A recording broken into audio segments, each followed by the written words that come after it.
getting backlash over his remark that he was not in favor of a war with Pakistan while citing a security lapse for the Pahalgam terror attack. Karnataka Chief Minister has now clarified that war should only be waged if absolutely necessary.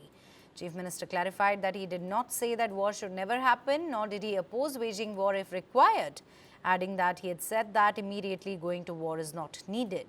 Siddaramaiah also added that there has been a failure in ensuring security. Take a listen. ಯುದ್ಧ ಬೇಡ ಅಂತಂದಿದ್ದು ಯುದ್ಧ ಅನಿವಾರ್ಯವಾದರೂ ಮಾಡಬೇಕು. ನಮ್ಮದೆಲ್ಲ ಅವ್ರಿಗೂ ಬುದ್ಧಿ ಇಲ್ಲ. ಅನಿವಾರ್ಯ ಆದರೆ ಮಾತ್ರ ಮಾಡಬೇಕು. ಯುದ್ಧದಿಂದ ಪರಿಹಾರ ಆಗೋದಿಲ್ಲ.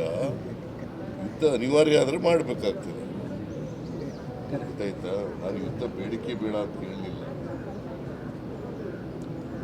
ನಾವು ಪಾಕಿಸ್ತಾನದ ಮಾಧ್ಯಮಗಳಲ್ಲಿ ಆ ಥರ ಬಿಂಬಿತ ಆಗ್ತಿರುವಂಥದ್ದು ತಮ್ಮನ್ನು ಕೂಡ ತಮ್ಮ ಹೇಳಿಕೆ ನಾನು ಪಾಕಿಸ್ತಾನದವ್ರ ಜೊತೆ ಯುದ್ಧನೇ ಮಾಡೋದೇ ಬೇಡ ಅಂತ ಹೇಳಲಿಲ್ಲ. ಏನು ಹೇಳಿದೆ ಅಂತಂದರೆ ಯುದ್ಧ ಪರಿಹಾರ ಅಲ್ಲ. ಈಗ ಭದ್ರತೆ ಕೊಡಬೇಕಾಗಿತ್ತಲ್ವ ಅವ್ರಿಗೆ. ಅಲ್ಲಿಗೆ ಬೇಕಾದಷ್ಟು ಜನ ಪ್ರವಾಸಿಗರು ಹೋಗ್ತಾರೆ ಕಾಶ್ಮೀರ.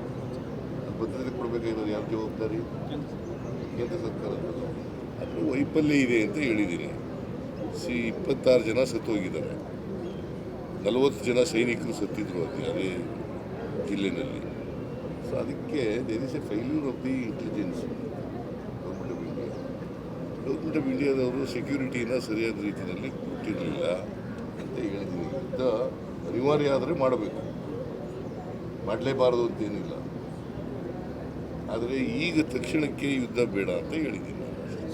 ಸಿದ್ದರಾಮಯ್ಯ ಓಲೈಕೆ ರಾಜಕೀಯ ಮಾಡ್ತಾರಂತ ಅವ್ರು ಹೇಳೋದನ್ನ ನೀನು ಕೇಳ್ಕೊಂಬಂದು ಹೇಳೋಕ್ಕೆ ನೀನು ಇರೋದು. ಅವ್ರು ಹೇಳಿದ್ರೆ ಅವ್ರು ಹೇಳೋದೆಲ್ಲ ಸರಿನಾ? ಅವ್ರು ಉತ್ತರ ಕೊಡೋದೇ ಸರಿ ಇಲ್ಲ.